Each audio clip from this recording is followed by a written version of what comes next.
ভ্রাম্যমাণ আদালত মাদারীপুরের শিবচর উপজেলায় অভিযান চালিয়ে ২৮ ব্যারেল ডিজেল উদ্ধার করে। উদ্ধারকৃত ব্যারেলে প্রায় ৫,৬০০ লিটার ডিজেল মজুত করা হয়েছিল। বিক্রি না হওয়া মজুতকৃত জ্বালানি তেল নির্বাহী ম্যাজিস্ট্রেটের নির্দেশে ন্যায্য মূল্যে কৃষকদের মাঝে বিতরণ করা হয়েছে।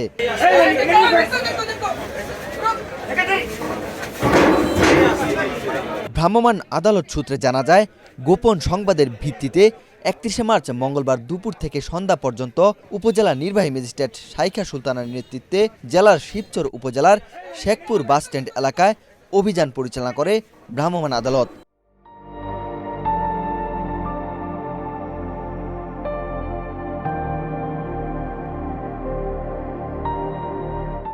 অভিযানকালে রুকনের মালিকানাধীন মেসার্স রুকন স্টোরের তালা ভেঙে দোকান থেকে ও রুকনের বাড়িতে অভিযান চালিয়ে ১৮ ব্যারেল ও তনাই মোল্লার গদি হতে ১০ ব্যারেল সহ মোট ২৮ ব্যারেল ডিজেল উদ্ধার করা হয়।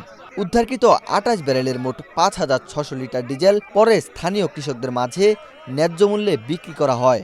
বিগত প্রায় ১৫ দিন যাবৎ কৃষক সমাজ যারা আছেন তারা কোনো রকম তেল পাচ্ছিল না। আমাদের কাছে গোপন সংবাদ এসেছিল যে কিছু অসাধু ব্যবসায়ী তারা ডিজেল বিভিন্ন জায়গায় বাড়িতে এবং দোকানে মজুত করে রেখেছে, যখন দাম বাড়বে তখন সে বাড়তি দামে বিক্রি করে লাভবান হওয়ার আশায়। তো আমরা আজকে সেই তথ্যের ভিত্তিতে অভিযান পরিচালনা করি এবং বাঁশকান্দি শেখপুরে ৩টি স্থানে প্রায় ২৮ ব্যারেলের মতন তেল আমরা জব্দ করি এবং এখন সেটা বিতরণের ব্যবস্থা করছি।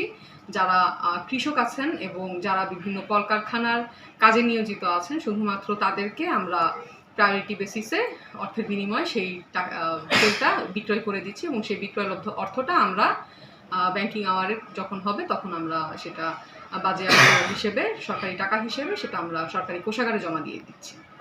যে তেলটা আমরা এনেছি সেটা বিক্রি হচ্ছে সরকারি যে ন্যায্য মূল্যে। সাধারণত দেখা যাচ্ছিল খোলা বাজারে তারা ডিজেল ১৫০ টাকা করেও কিনতে পারছিল না, কিন্তু এখন আমরা একদমই সরকারি রেট যেটা আছে সেটা মোতাবেক আমরা বিক্রয় করছি। ওয়াহিদ হোসেন জিহাদ, বাংলাদেশ প্রতিদিন।